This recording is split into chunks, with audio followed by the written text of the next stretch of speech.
to see under what circumstances, what happens when we have imperfect capital mobility and then perfect capital mobility. So we are basically going to use, if we under an open economy, then we are going to use the ISLM and BP because it's open. If we say open, then it involves international trade and therefore exchange rate is also very important. So we are going to look at fiscal policies and monetary policies with perfect capital mobility and imperfect capital mobility under fixed exchange rate regime and under flexible exchange rate regime. So flexible, they also term it as floating exchange rates. So you have fixed exchange rates and then floating or flexible exchange rates. We will look at this and see also how they affect aggregate demand for both small and open economy. And then we also look at the production sector, how these things, policies impact on that. Okay. So first, let's look at the key assumptions that we will make is that the economy is a small open economy.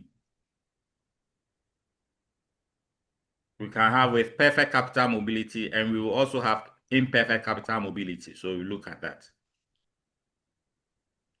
So when we have perfect capital mobility, then it means that the domestic rate, the domestic interest rate is equal to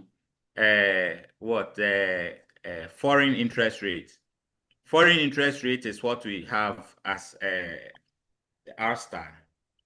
So for an open economy, we will first look at the IS curve. Later, we will look at the LM curve. And then we will look at the BP curve, how their slopes, what actually inform their slopes.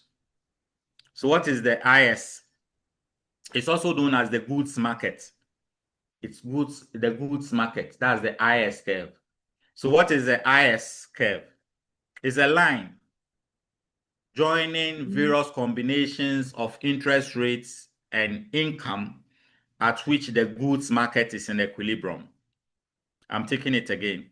The IS curve is a line or a locus joining various combinations of interest rates and income at which the goods market is in equilibrium.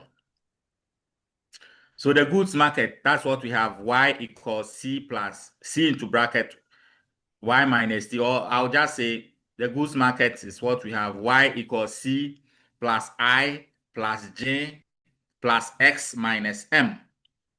Y equals c plus I plus j plus x minus m.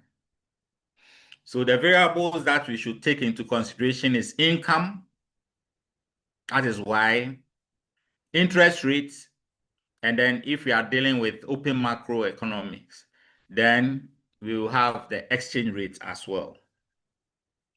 All right, so let's look at the derivation of the IS curve, how the IS curve is derived, or the slope of the IS curve.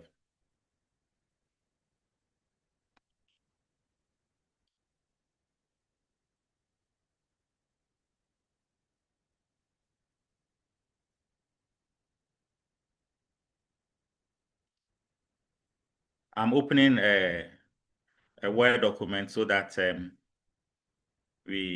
okay, good. So,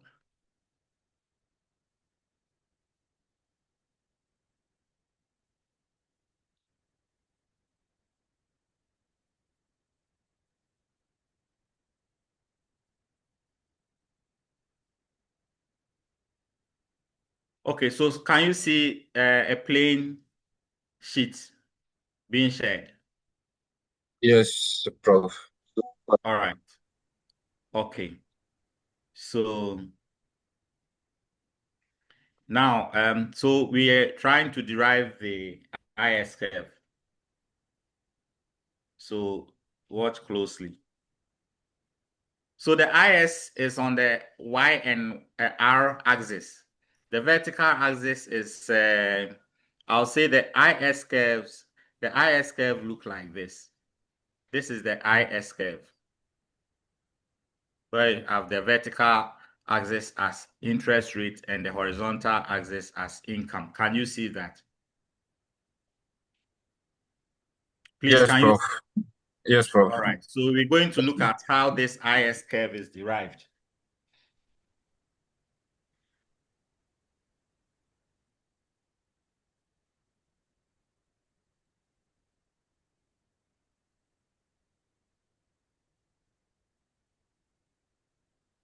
Okay, so we have a four. Oh my. Okay.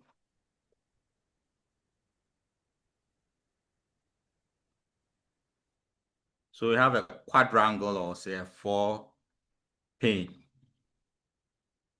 This is the interest rate axis. This is the interest rate, and then this is the income axis. So we're going to have the IS curve here.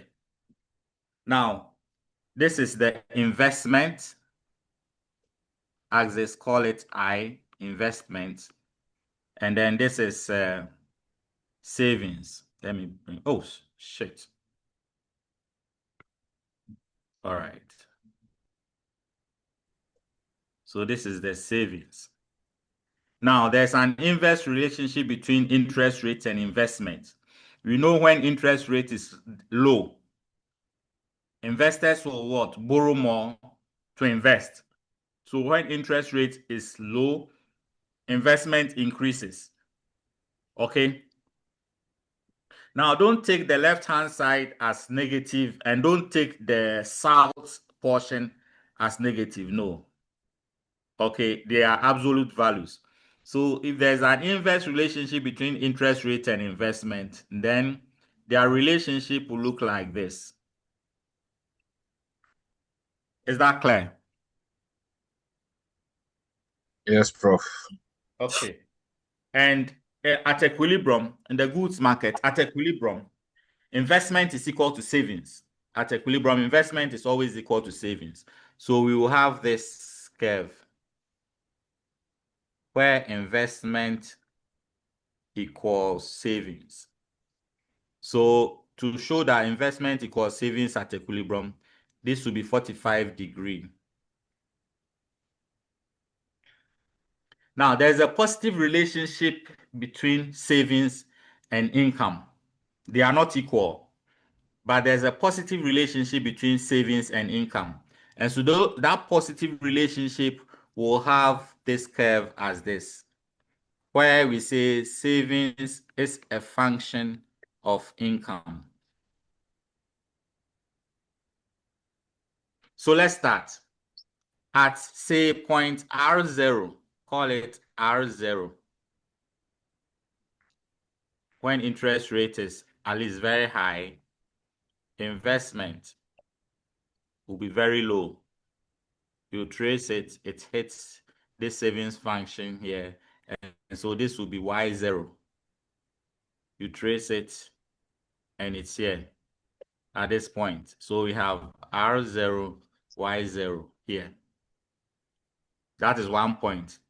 Assuming interest rate falls from R0 to R1, then we will have this line here, here, here, and here. So let's say R1, Y1. So this is the Y1. So with these two lines, if we trace these two lines, then we have this. So this is our IS curve. Is that clear? Yes, Prof. Can you see? Yes, sir. Are you drawing, or can I clean and continue? Yeah, drawing. Carry on.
Can I continue?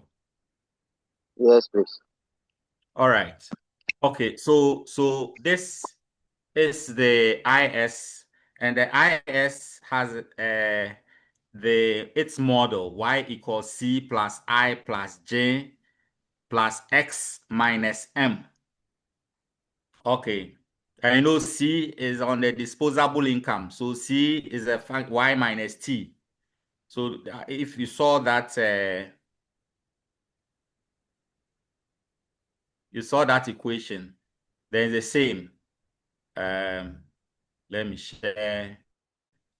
Go back to our normal. Okay, is the first one sharing? Yes. Yes, Prof. Okay, so yes. Is someone calling me? No, please. Okay, It's all right. sharing. So okay, good. So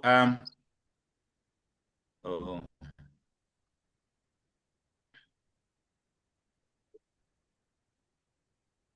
okay. Now no, we'll come back to this, but okay, let me just explain. It's very simple.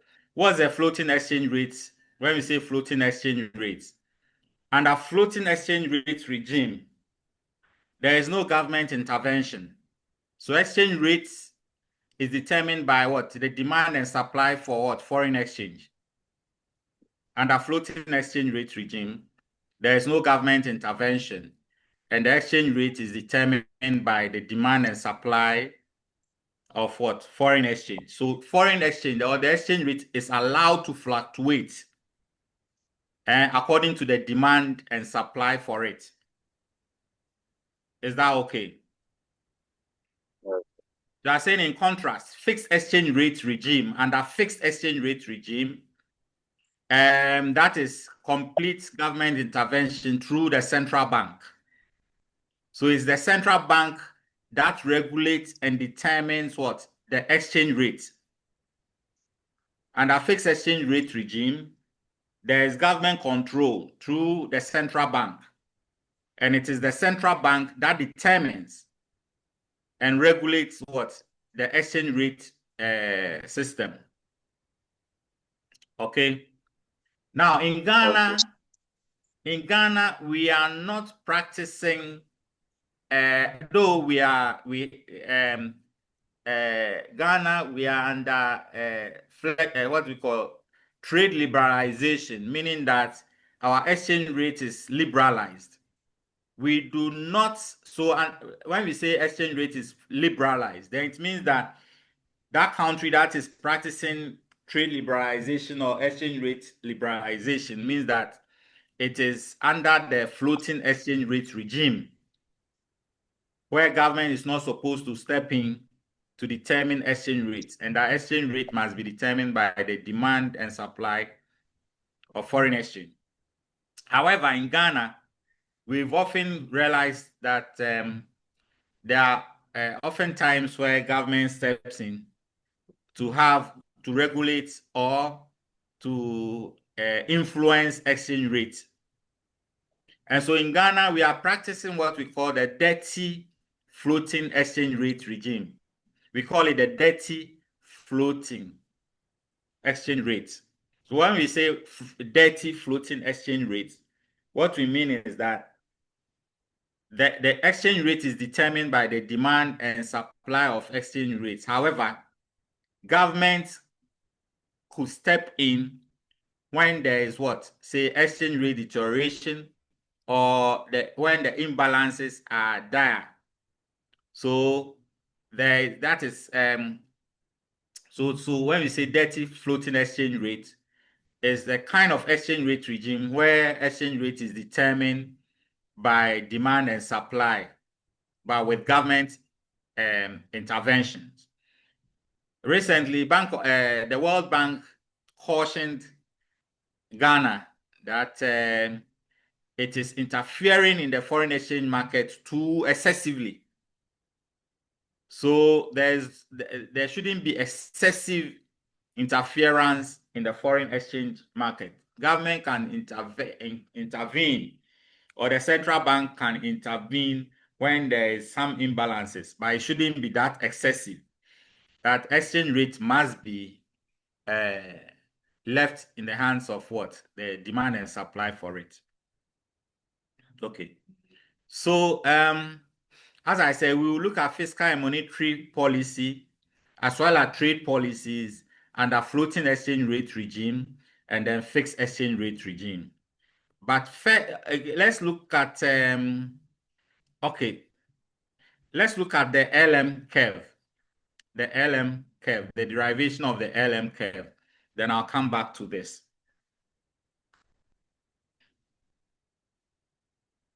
So let me share my white board again.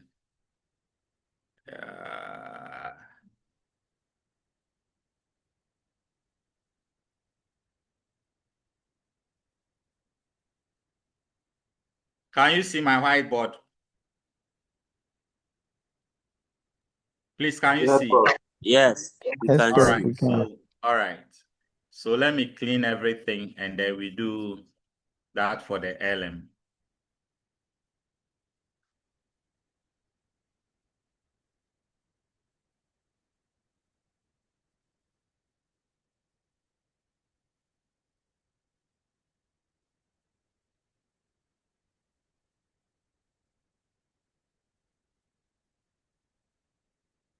Are the ladies there? Eh? Yes, Prof. We are here. And you don't respond.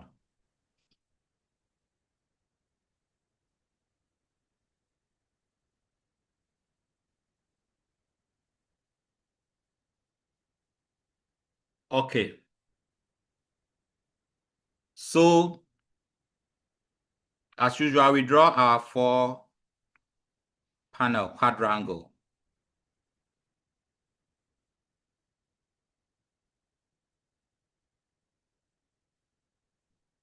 This is our interest rates axis, and this is our income axis.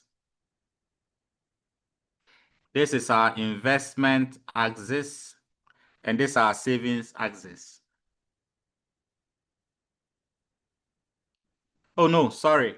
I was going to pollute you. You see, let's define the LM curve. Let's define the LM curve. What is LM? Okay. I don't know if the I is what? Investment and S is savings. The IS curve. And I said the IS curve is a locus joining combinations of what? Interest rate and income at which the goods market is in equilibrium. Now, when we say LM, what does it mean? LM.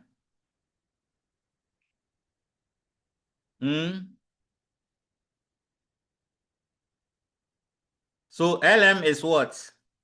M will be what? Money supply. And L is the liquidity preference. Liquidity preference for money. That's the demand for money, LM. So LM is liquidity preference for money and money supply. LM. So what is LM? So LM is a line or a locus joining various combinations of interest rate and income at which the money market is in equilibrium. Is that clear? I'm taking it again. LM is a locus or a line joining what? Various combinations of what? Interest rates and income at which the money market is in equilibrium. So we would say that money supply M over P, or say real money supply, equals what? The L, that is the speculative demand for money, which depends on interest rate, plus the precautionary transactional demand for money, which we put both transactional and precautionary demand for money as one. So we say K, say P into bracket Y. So this is the LM. This is the LM equation. Is that okay? I said that IS was Y equals C plus I plus J plus X minus M. And LM is this, money supply, real money supply. That is M over P. This is the money supply being equal to speculative demand for money and transactional demand for money. Is that clear? Is that clear?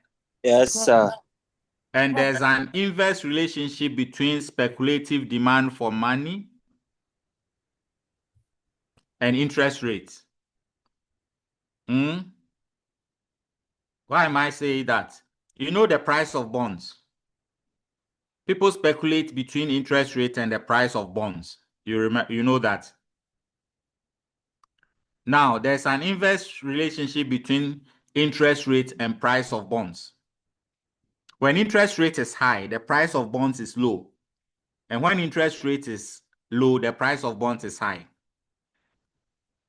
Now, what happens? When interest rate is high and the price of bonds is low, people will buy bonds because the price is low. People will buy bonds with the speculation that in the near future, interest rates will fall and the price of bonds will rise. Then they will sell their bonds to make money. Is that okay? So interest rates and price of bonds have inverse relationship like this, just like interest rates and investment. Is that okay? Oh, sorry. And this is the transactional demand for money. You can make it, say, you can, let me make it K, and then let me make it T. Okay. Now, so let me clean this thing that I explained.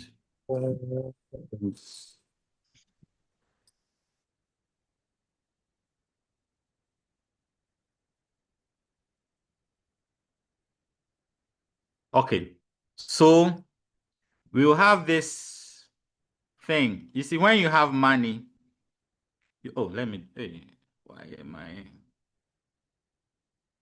When you have money, you save part and then the remaining you use as your expenditure. What you spend on food, some remittances if you have your parents who are not working and so on. And then you reserve some in case you fall sick or something. So you, after saving part, the remaining is for your transactional and precautionary motives. Is that okay?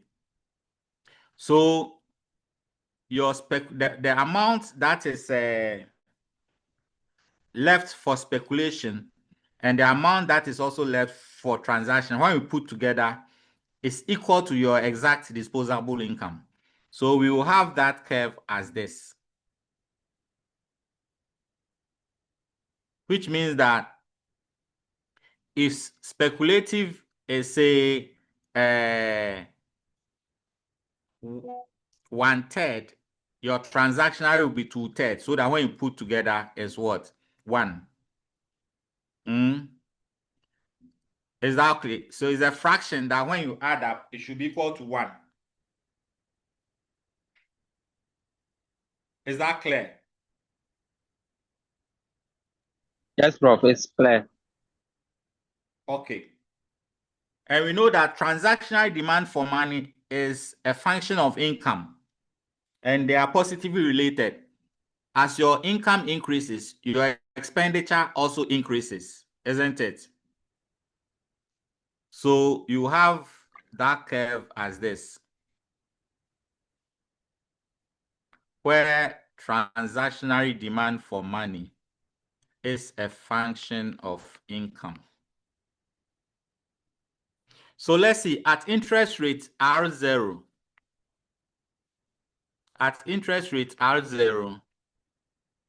we have our speculative demand for money as this, LS0. You trace it further, it hits the transactional demand for money here. Say KT0. You see that when LS0 is this, then KT0 will be very large.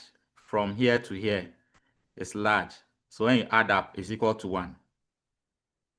Now you trace it further to hit this line and further. So you prolong it and you trace it here. This is Y0. So you have the first point here. That is R0 and then Y0.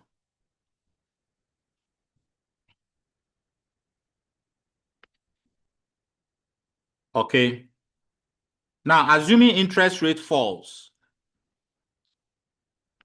to R0. Hey, sorry, R1.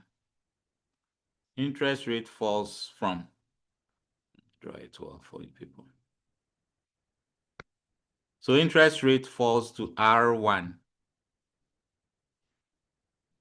You have this, this,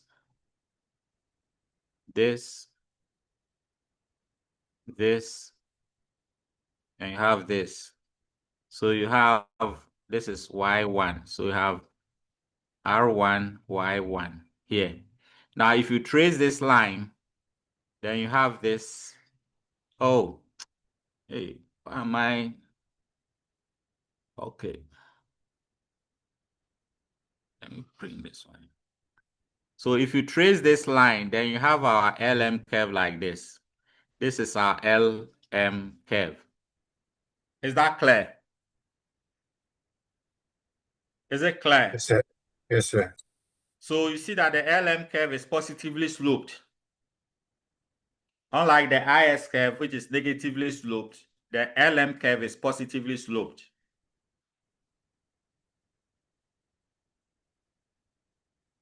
Is it clear?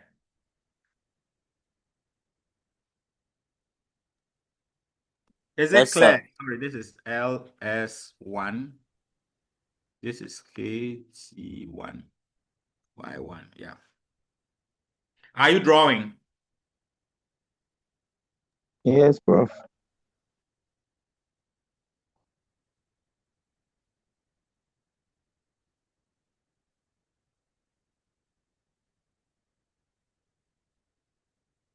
Hurry up so I can continue.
If you don't understand anything, let me know before I continue.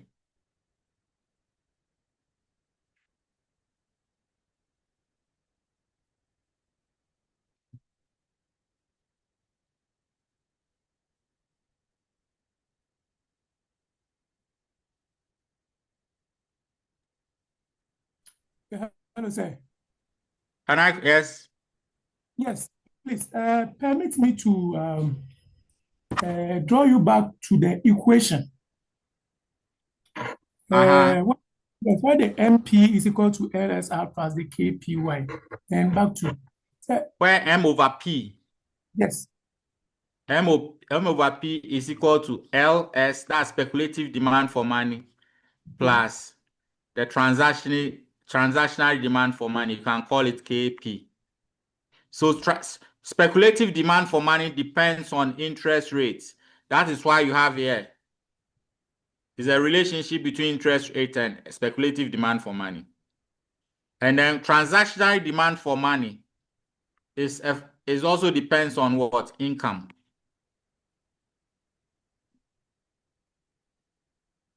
Yes, please stop. Good. Thank you. That clarification is okay for me. Please can continue. Nonsense. So this is why you called me just this one. This small thing. Very grateful, my good sir. I will accept. Okay, it's good. You understand now. All right. So we say that if you have money, when you receive your salary, that is the money you have. So what is demand for money? When you say demand for money, what do we mean?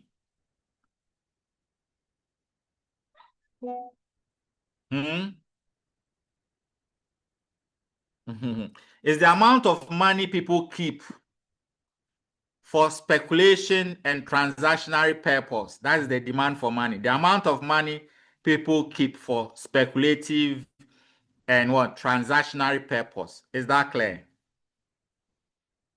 So demand for money actually is equal to money supply. And so money supply, which is M over P, that's real money supply, is equal to what? The speculative demand for money, which is LS, plus the transactional demand for money, which is KP. Okay, thank you.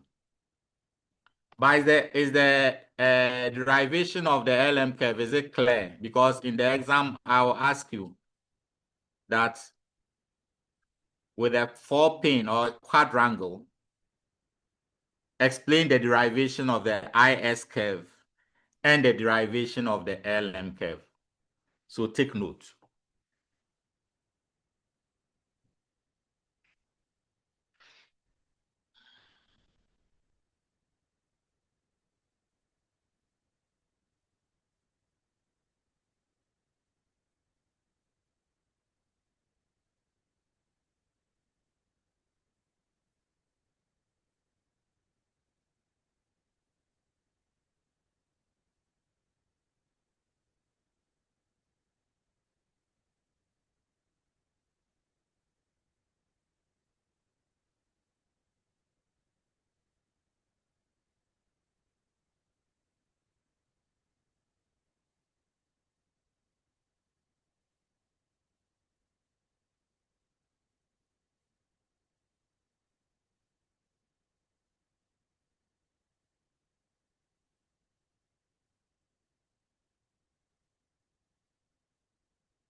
Hello?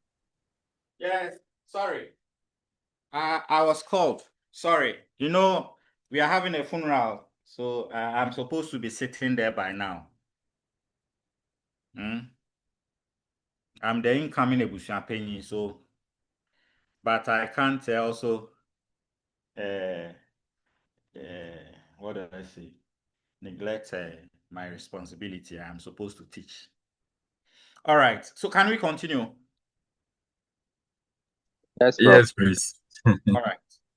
Prof. Okay, so we go back.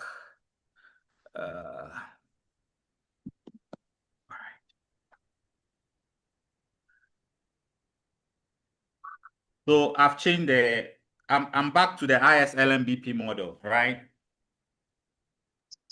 Yes. Okay, so it's the ISLM and BP models were formulated by Mundell and Fleming. So we normally call them the Mundell-Fleming models. Initially, they were using just the ISLM, neglecting the external trade, open market, and also assuming that price was constant. And they also did not deal so much they were not able to deal with speculations and all. So that led to Mundell and Fleming expanding the model to include the balance of payment model. So that is the ISLMBP. Okay.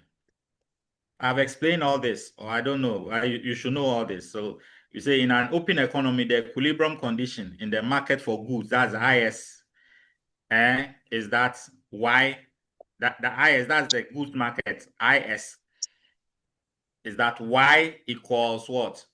Demand for goods, which is the sum of what? Y equals consumption plus investment plus what? Government expenditure, which is public spending, plus net exports, which is what? X minus M. So Y equals C, where they brought this disposable income, that's consumption, plus I, that's investment, plus J plus X minus M. So you say we consider that investment is not constant, of course, and depends on interest rates. And there's an inverse relationship between what? Investment and interest rate, which we have used and derived the curve and all that. All this we have discussed. We have talked about it. So the IS curve is negatively sloped, which we derived. Is that clear? Yes, Prof. The I here is the interest rate. This is R. It's R and then Y. So in this note, maybe you will see interest rates being written as I, but it is what? R. Okay. We have also looked at what? The LM curve. That's the supply and demand for money. And we said what? Demand for money, that's real demand for money. M over P equals to what? That aspect that depends on what? Interest rates. That's a speculative. And then the other aspect that depends on what? Income, which is this. Who is that? Okay. So this is the derivation of what? The LM curve. As I said, this ISR. Okay. And there's a positive relationship between money supply, the LM curve, sorry. The LM curve is what? Positively sloped because there's a positive relationship between interest rate and income. You know that? Okay. All right. We can continue.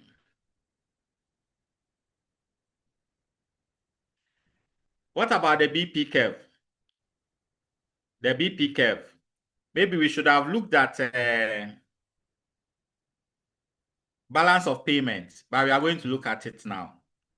What is balance of payment? We have three components of balance of payment. You remember? I'll give you an expanded note to look at this.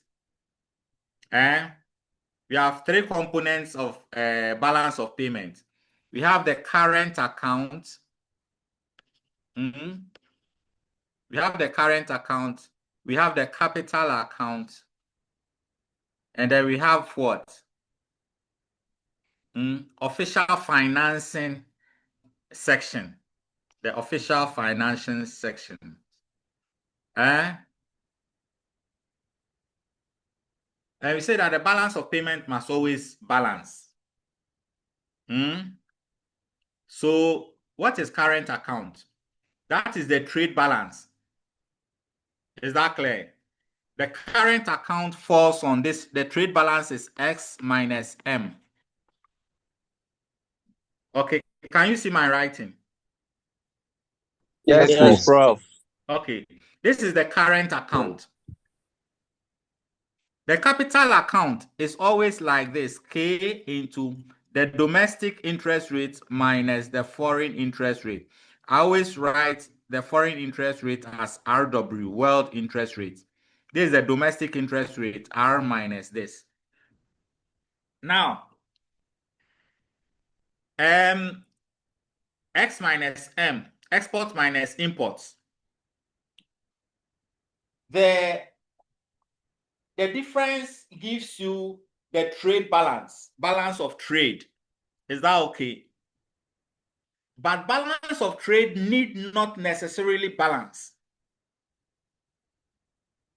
Balance of trade need not necessarily balance.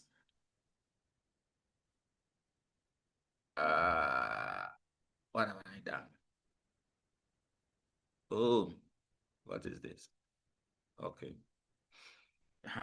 It's a balance of trade need not necessarily balance. You can have deficit balance of trade or surplus balance of trade. Now, deficit balance of trade does not necessarily mean that you have balance of payment deficit. Is that clear? When you have deficit balance of trade, you have to look at your capital balance of capital account. Sometimes the deficit trade, there's the possibility that your capital account may be surplus. And when you add up, it will defray the deficit, the trade deficit. So normally we have to, or not normally, always we have to add the current account, that is balance of trade, plus the balance on capital account to determine the balance of payment. Is that clear? Is that clear?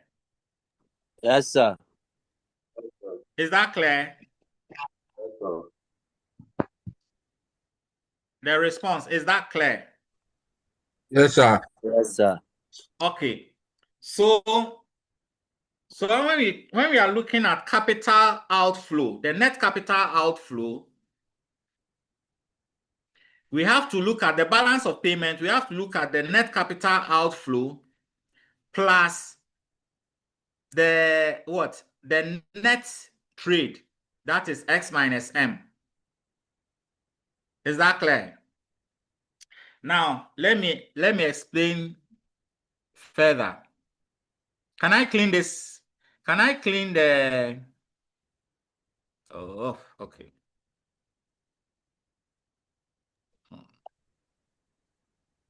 My whiteboard is back, eh? Yes. All right. Yes. I'm going to clean and I'll show you something. I'm going to derive or to explain why the BP curve is also positively sloped. Is that clear?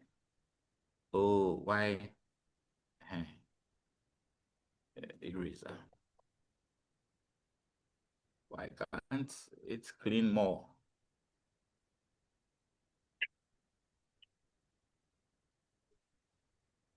Please, I'm cleaning my board. Let me finish. Okay. Now you see that, so you see that the x minus m is on the IS curve and it's on the BP curve. Do you agree with me?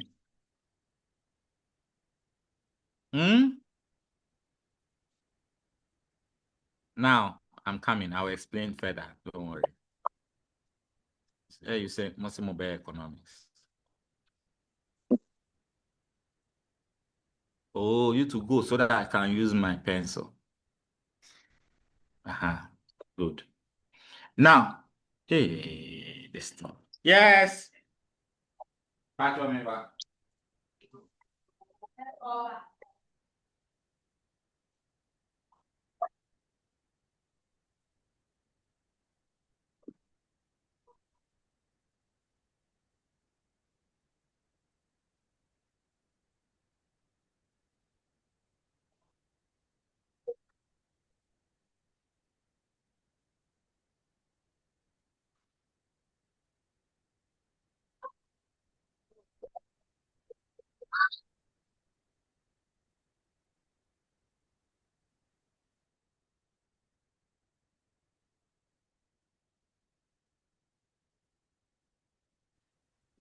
Sorry. Where's my pen?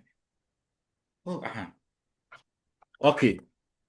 Now, you see, I'm going to write all this thing.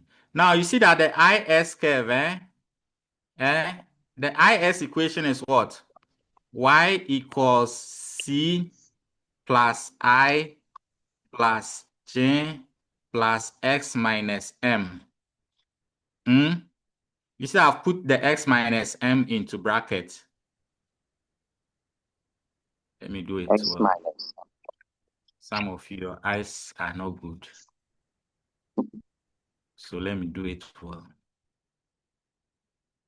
Plus X minus M. Okay. Now the LM is what? Real money supply being equal to what? The speculative demand for money, which is a function of R. And then what? The transactionary demand for money, which is a function of what? Y. Okay. Yes. Now, so now you see here, you see that I is a function of what? Interest rate, isn't it? Yes.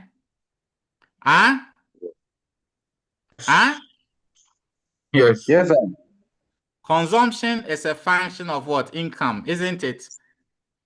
Yes, sir. Government expenditure is autonomous. Now, you know that exchange exports is a function of exchange rate. You know that?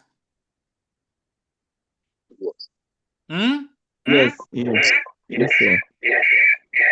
And import is a function of income. Who is that? Who is recording me?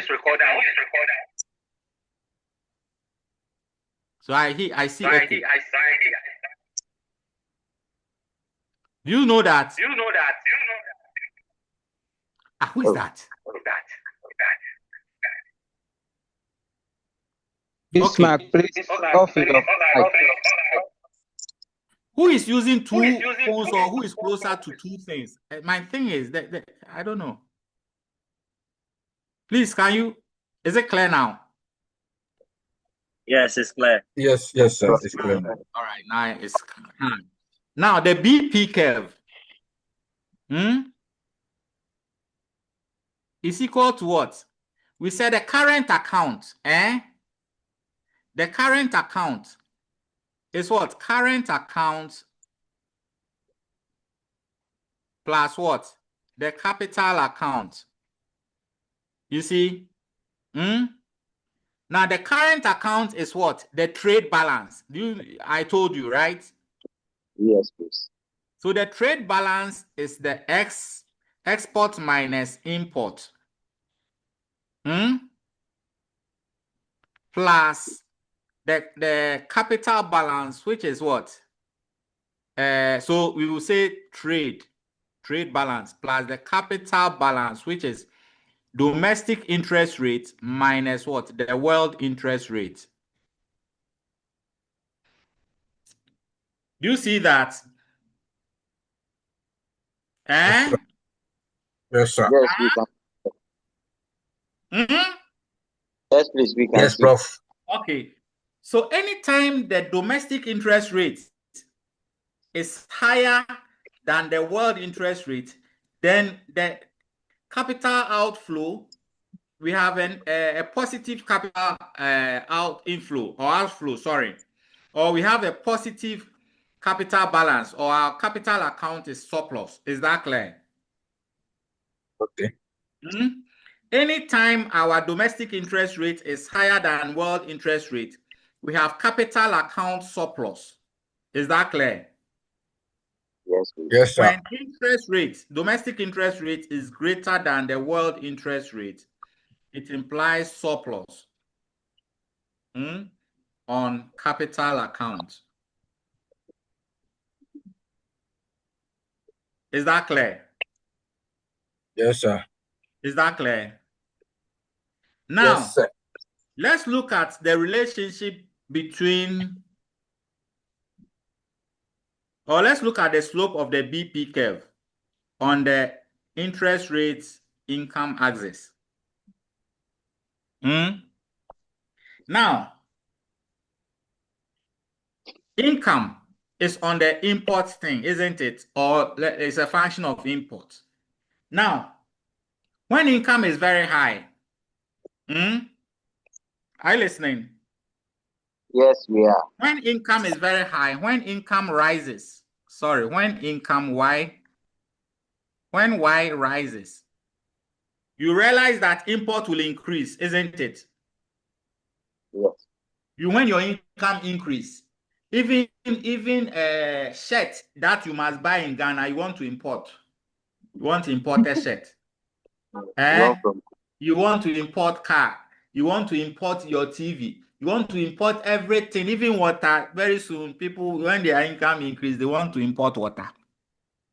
So when your income increases, import will rise. You see that? Yes, sir. So when import rises, you will see that we will have balance of trade deficit, isn't it? Because import will exceed export. Do you see that? Bring your mind closer. I'm saying that when income rises, import will rise. Do you see that? So import will exceed export. And when import exceed export, you have what? Deficit. Is that clear? Yes, sir. Yes, sir. But It's the clear. balance of payments must balance. So when you have deficit here, you must have a surplus here before the balance of payment will be balanced. Do you see that? Hello? Yes. Hi. So when you have current account deficit, you must have capital account surplus in order for the balance of payment to be what? Balanced. Do you see that? Yes. So when Y increases, making M to increase to have a deficit, the balance of payment will only balance when R increases. Do you see that? When R increases, you will have what? Surplus capital account. Do you see that? When the domestic interest rate increases, you will have capital account surplus. Yes. So the thing is that when Y increase and causing M to increase to create deficit, R must increase to get surplus, so that surplus plus deficit will make what? Zero. That's balanced. Is that clear? Yes. So there is a Yes, sir. positive relationship between what? Income and interest rates. You see that? For balance of payment to balance, that's the balance of payment must always be zero so that it is balanced. So anytime you have deficit, which is negative, this one must be positive. Is that clear? So that positive, negative plus positive will balance. So anytime y increases, which will cause M to increase to create a deficit, R must increase to create a surplus so that the balance of payment will be balanced. So there's a positive relationship between what? Income and interest rate. So this is the BP curve. Is that clear? Yes, Prof. So the BP curve is positively sloped. Is that okay? Is that clear? Yes, sir. Yes, Prof. Yes, sir. Okay, so we have BP curve, which is positively sloped, and then LM curve, which is positively sloped, and IS curve, which is what? Negatively sloped. So you have two positively sloped curves, LM and BP curve. So there are occasions where you can decide that LM will be steeper than the BP, or BP will be steeper than the LM. So you can have these curves. I'm coming. Let me draw.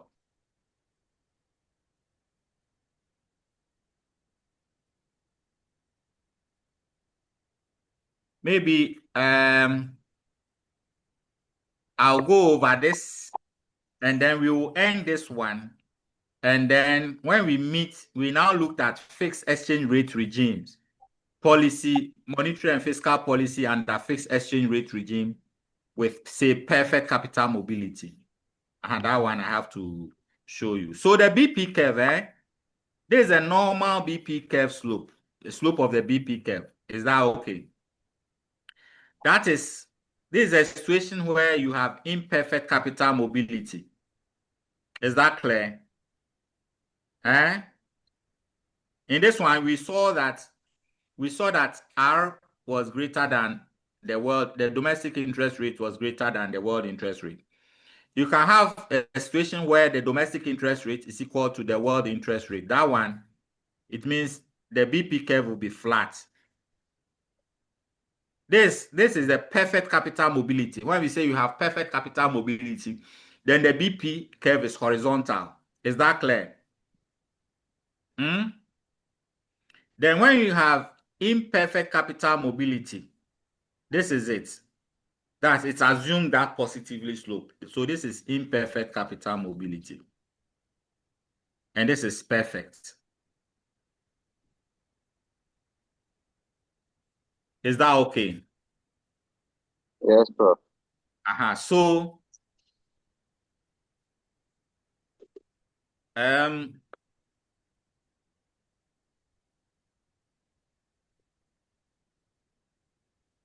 so if we draw the three curves, we can have this. This is our interest rate. This is our income. This is our IS curve. This is our LM curve. You can say LM. And this is our BP curve, BP. Is that clear? So this is, you can say this is E0, where you have general equilibrium. And this is R0. And this is Y0. When you are on the IS curve, it means that you are at equilibrium on the IS curve. When you are on the BP curve, it means that equilibrium on the BP curve. When you are on the LM curve, it means equilibrium on the goods market. Sorry, LM curve, equilibrium on the money market. IS curve is equilibrium on the goods market. BP curve is equilibrium on the foreign exchange market.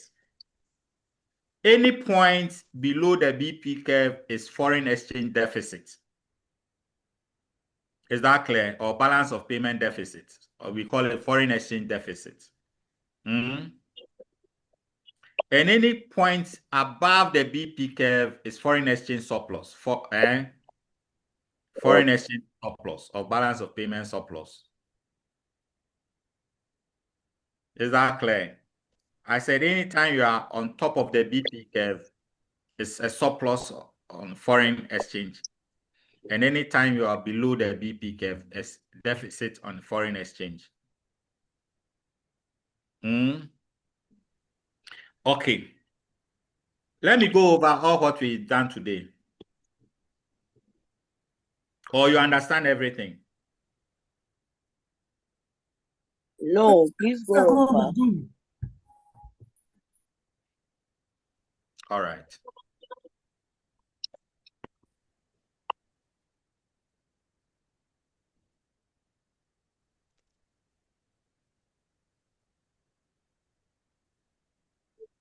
Hey, they want me to. I'll rush because I've gone through this already. So today we just looked at the derivation of the ISLM and the BP curves.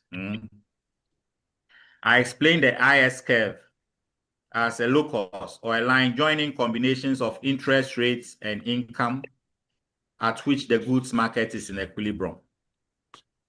And I said for the IS curve, sorry.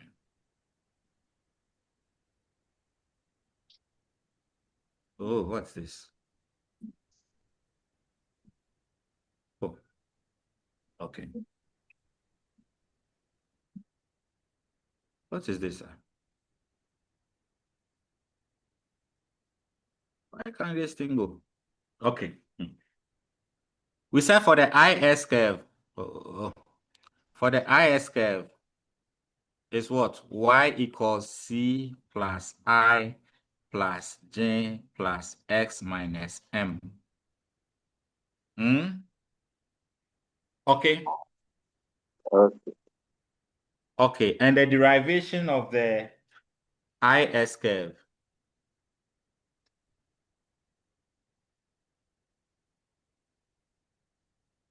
You have four quadrants.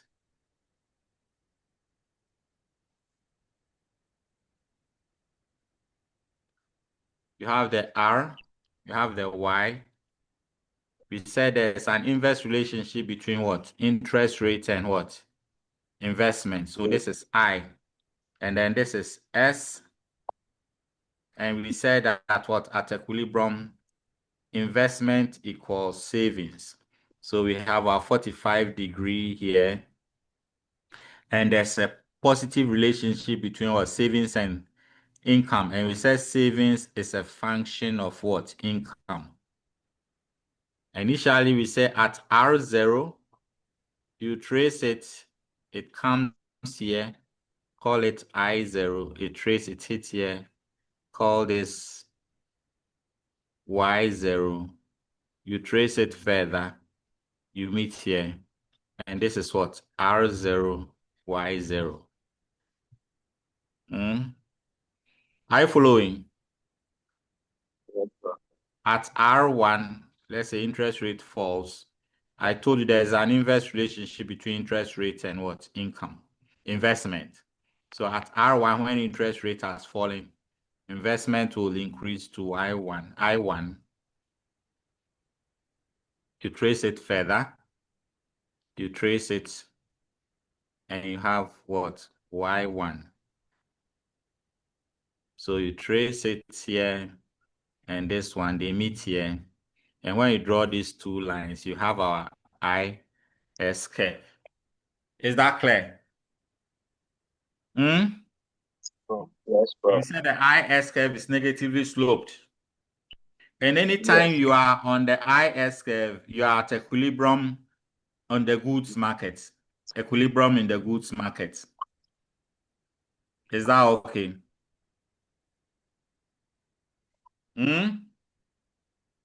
And now let's look at the derivation of the LM curve. Can I clean?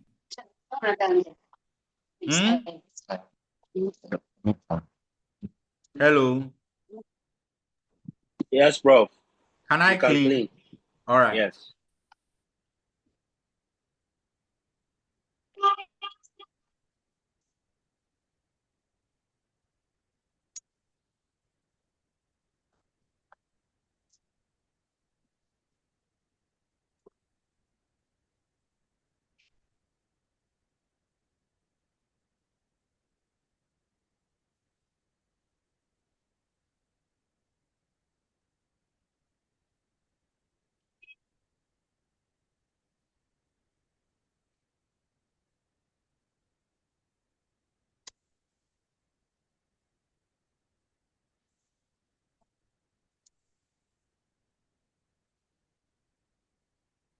Okay.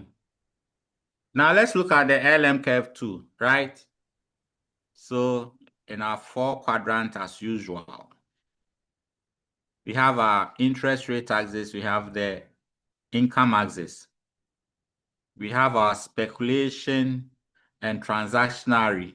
So LS and KP. And we said KP is a function of income. KP is a function of what? Income. And we said there is what? An inverse relationship between interest rate and speculative demand for money. You get it? Huh? Yes, Prof.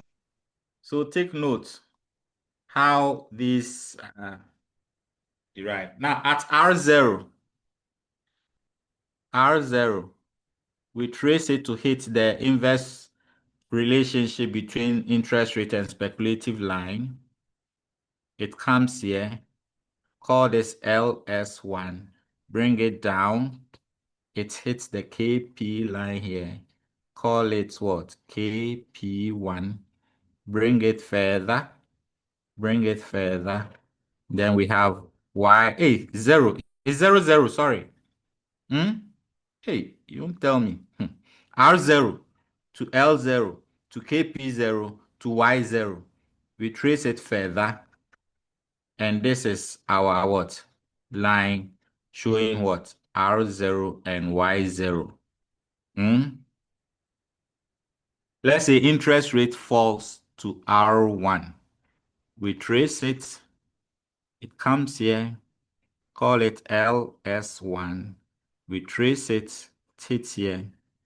Bring it. Call this KP1. Trace it. It hits here. Trace it. Call this Y1. Trace it. It's here. So this is what? R1, Y1. You trace these two lines and we get our LM curve. Is it clear? Is Yes, it Prof. clear? All right. Yes, Prof. Clear. Okay. So this is our LM curve. So if I ask you with the aid of diagram, show the derivation of the IS and the LM curve, and show that the BP curve is also positively sloped. You should be able to do that. So this is the LM curve. For the BP curve, we are not using this quadrangle. Not the 4 pane. We are not using the 4 pane. We are just using we use the equation. And I said can I clean? Can I clean? Can I clean? Yes, Prof. The ladies are not responding. Is it me? I've forgotten their names, Paul.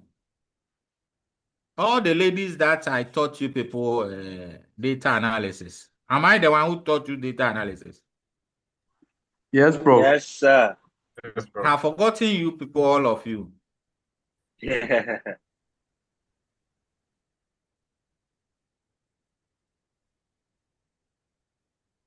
That tells me who you people are.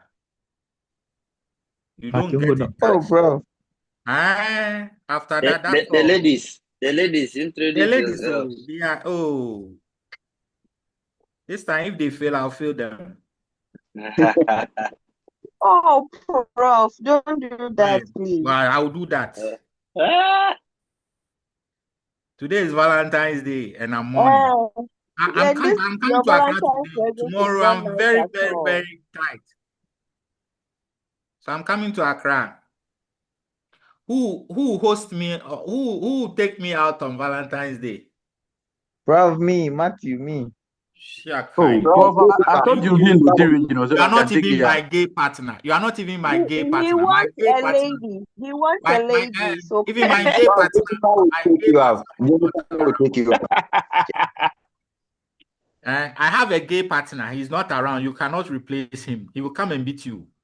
Prof, But I'll today, take you out. Don't mind them. are you coming with a private jet?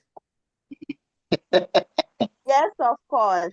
If You'll you be are served coming with a motor champagne or and some car, then I'm sorry, strawberries in private it. jet. Okay. Now let's look at the BP curve again. So I said the BP curve, that is balance of payments. In some books you see it as this, BOP. Is that clear? So we say that the external trade, that is it has three components. That is the official financing, what is used to finance the balance of payment when you have deficit or surplus. That's if both capital, after adding the capital account and balance trade account, and it's still deficit, then you resort to the official financing. But we are not using the official financing in this case. So we said that the balance of payment actually is equal to what? The current account plus what? The capital account. Is that clear? The current account is what we have, the X minus M. That is the trade. This is the trade. And the capital account, so this is the trade. And the capital account, some write it C, some write it K. Maybe let me write it C, but because I have current and capital K, so I'll write the capital account as K. And that one it is determined by what? The domestic interest rate R, the difference between the domestic interest rate and the world interest rate, W. Is that clear? yes, Prof. Okay. Now the BP curve is also on the axis R and what? Y. Is that clear? So want to see the relationship, how the BP curve must be. That's the balance of payment. So the trade must always, the external trade, both current account and capital account must always balance. So we say that in a situation where Y increases, in a situation where Y increases, Rade. They need me, the Bushia penny. Hello, Starkos. Yeah. I'm a mumpia gate no. A baby. Me try dear, me we penna my ba.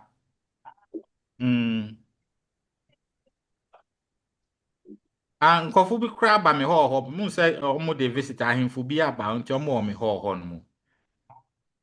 Bae nche bia metra de no maba. Okay. Okay, meba osisi. Right. Sorry. Okay. So, where was I? So you are saying that the BP curve also lies on the interest rate and income axis. Now, assuming income increases, income is found on imports. As for export, is a function of what? Exchange rate. import is a function of income. Is that clear? Hello. Hi. It's clear. Yes, Prof. Okay. So when income increases, it means that import will increase. Do you get it? Import is a function of income. Import is a function of income. So when income increases, import will increase. And when import exceed export, we will have what? Trade deficit. Is that clear? But the balance of payment must always balance. So if you have a deficit here, we must have a surplus here. Is that clear? And we can have a surplus here only when the domestic interest rate is what? Higher than what? The world interest rate. Is that clear? So it means that for the domestic rate, the domestic interest rate to be higher than the world interest rate, the domestic interest rate must also rise. Is that clear? Which shows that when income increases, the domestic interest rate, that's interest rate, must also increase to keep the balance of payment balanced. Is that clear? So we have when income increases, interest rate must increase, or when income reduces, interest rate must also reduce. So there's a positive relationship between what? Interest rate and income, which means that the BP curve will assume a positive slope. That's a normal BP curve. Is that clear? Yes, sir. But we are saying that there are exceptional cases where we have BP curve, the BP curve to be horizontal. That is perfect capital mobility. And we have perfect capital mobility when the domestic interest rate is equal to the world interest rate. Is that clear? Is that clear? Yes, Prof. Yeah. And we said that anytime you are below the BP curve, that is foreign exchange deficit. And anytime you are above the BP curve, is foreign exchange surplus. Is that clear? Yes, sir. Yes, Prof. So I said we can, so when we put the three curves together,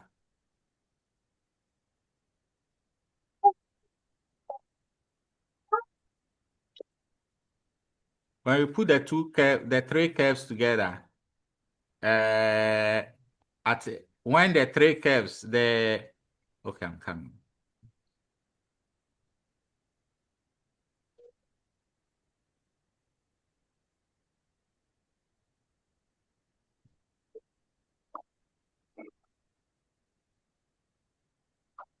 I'm teaching you from my bedroom.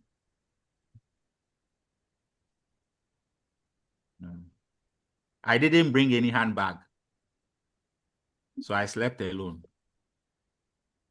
Anytime I come here, I don't even have a handbag. I wish I had. Prof. Type. Geneva, you have a gift to Who deliver. would give me a handbag? So anytime I'm traveling, Prof. or he will come to my Prof, house. which type? Your birthday. Huh? Prof, which type? Esther is there. I was Esther is there. have bag here.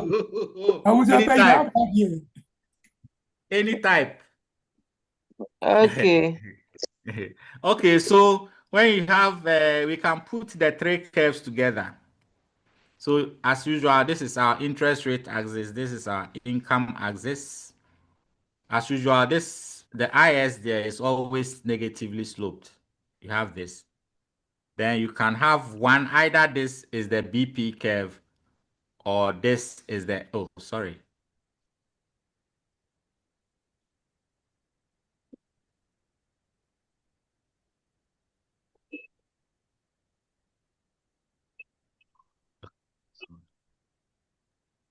Okay, let's clean it and draw it as well.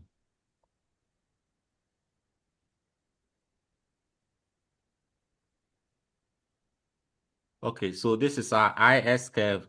You can have this as our, say, LM curve and this as our BP curve. So this is the general equilibrium, where this point call it E0. At E0, there's equilibrium on the LM, there's equilibrium on the IS, and there's equilibrium on the BP curve. So you will have the interest rate, call it R0, and this is, say, what? Y0. Is that clear? Yes, Prof. Okay. So in this one, you see that LM is steeper than the BP. LM curve is steeper than the BP. You can also have a situation where you have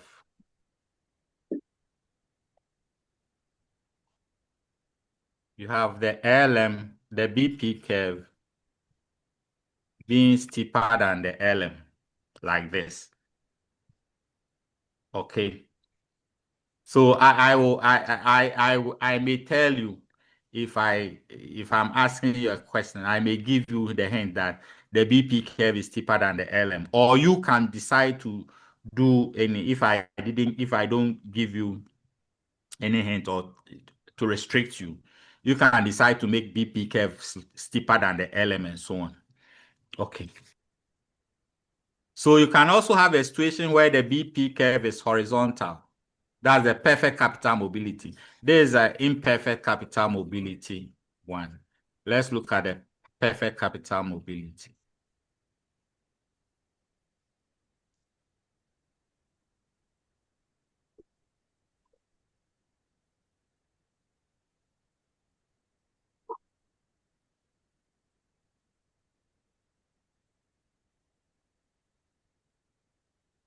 So you can have a curve like this.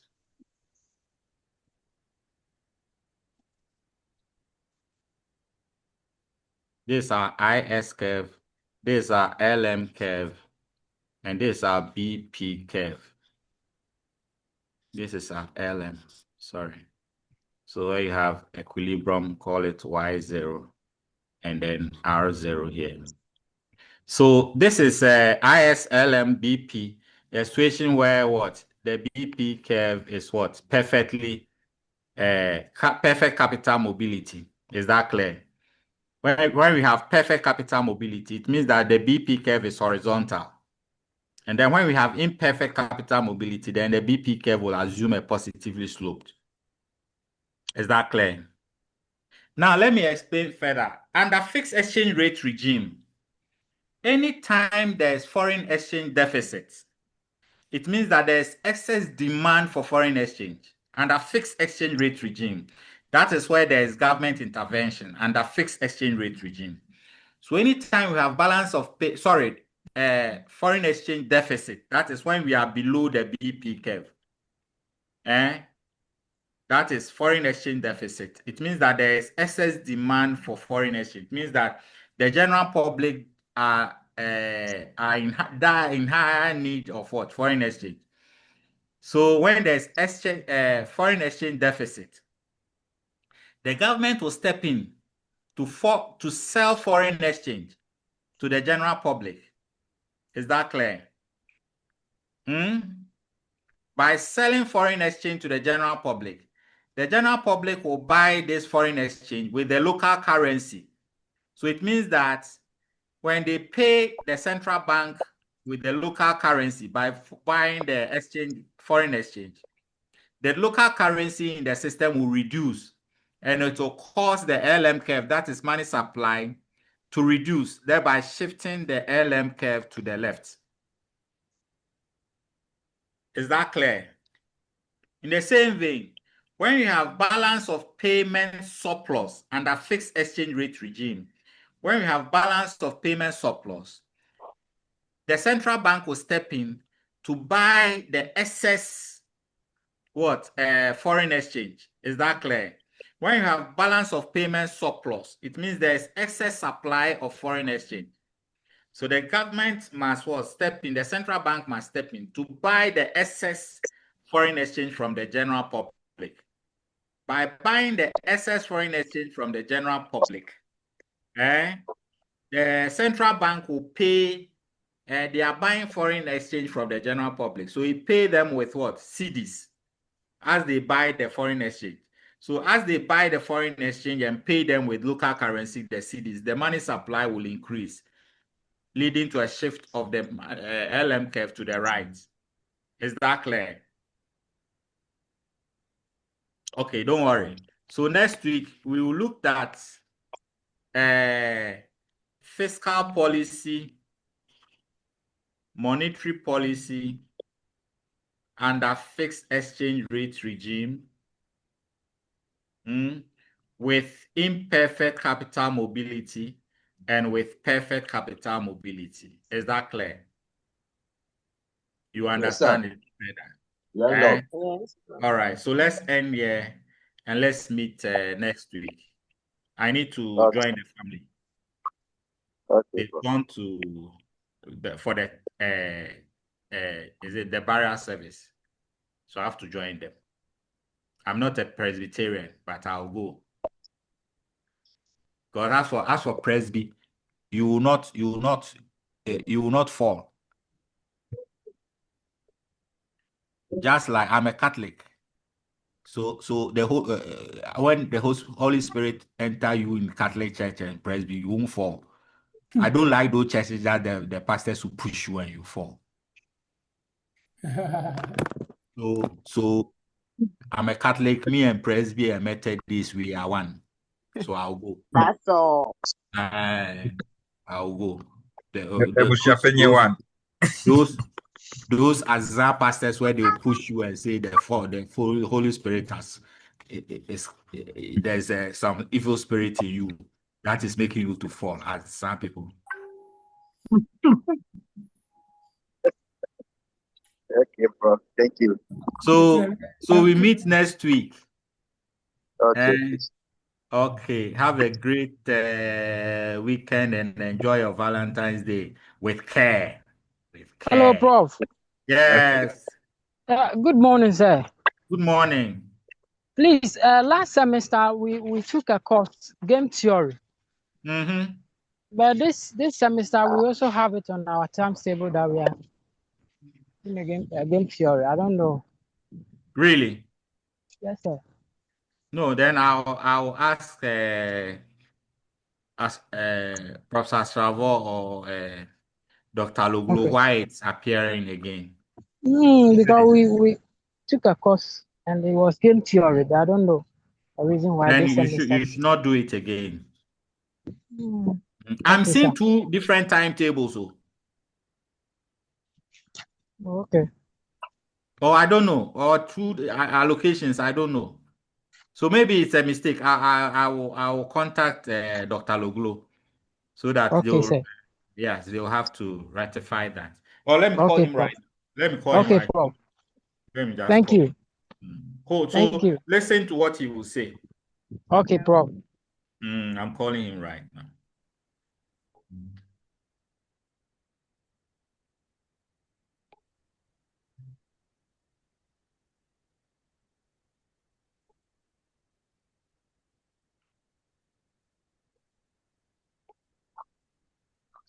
Okay. All right. Hello, Prof. Good morning. Good morning, Biom. The group they are saying say, game theory last semester. Sir, It's confused. So you know it is the design mechanism and then game theory. And the other one is information economics and game theory. Design mechanism. Okay. Told, but they just like cause confusion. Oh, okay. All right. Maybe they. They decided on their own not to do that course. For us to discover. Now they are taking the course. I'm over info. Oh, okay. Okay. So it is the design mechanism. Yeah. Okay. The experimental, then. Okay. And the game, the other one is information economics and game theory. Okay. I think one is applied in the other. Okay. Okay. According to Dr. Lilenata. Okay. All right. Yes, please. Okay. Transport. I'm on your way, Nick. I'm over revise. Yeah. It has to. Yeah, there must be a clear. Yeah. Okay. I almost said they have to do it. Okay. All right. Yeah. Okay. Right. I'm a cost rep, no? Okay. All right. I'll explain further to them. Right. All right, Prof. All right, Prof. Thank you. Okay. So the first one that you did, are you with me? Yes, Prof. We are ready. The Yes, first Prof. one that you did was information economics and game theory. That is more theoretical. But this one that you are doing is design dynamics or whatever and game theory. Oh, okay. Okay, sir. So there are two different things. Okay, Prof. This one is more applied, and the other one was theoretical. Oh, okay. Okay. Thank you so much. So God bless this you, one Prof. is design or dynamics and game theory. The first one that you did was information economics and game theory. Oh, okay. Thank you, Prof. Welcome. Enjoy your Valentine. Prof. You alone. Hello, class. Right. Hello, Prof. Please stay on the call just for a minute. Yeah. Prof, some of us, our results are not showing. Which results? The last semester? Yes, for the applied econometrics and data analysis. Hey, have I even? I have marked. No, all of you should see it. But some of us are not seeing ours. But some have seen. It's showing IC. Is it not because of registration issues? No, some of the courses are showing. Hold on, but some of your people have seen their results. Yes, some of them have seen their results. So I sent all at a go. So okay, so Monday when I go, I'll ask. I'll go to ICD and I'll ask Dr. Luglo why it's like that. Okay. And all right. Okay. Thank you. Have a great weekend. Bye. You too. Bye.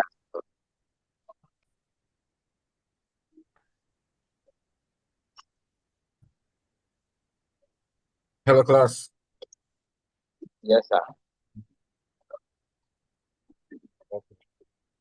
I think there was a miscommunication. I just look at the calendar again. So all along, I was thinking we're doing this course with a general intake so that we can do the second lecture right after this lecture. But it seems they are doing micro and we are doing macro. So they are in another class. So we cannot continue with the second lecture. So I'll call the second lecture and communicate with you the time that it should start.